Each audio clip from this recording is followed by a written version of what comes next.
Hello, in front of me I've got Peugeot 5008. In this video I'll tell you about common problems and repair costs of this car.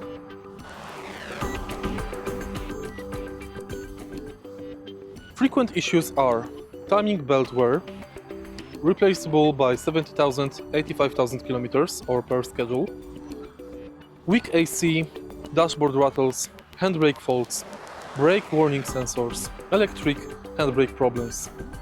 Solutions can involve sensor or switch replacement.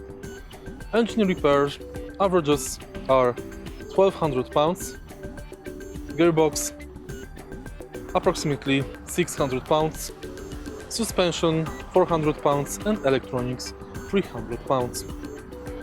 If you find this video helpful, please leave like, comment and subscribe.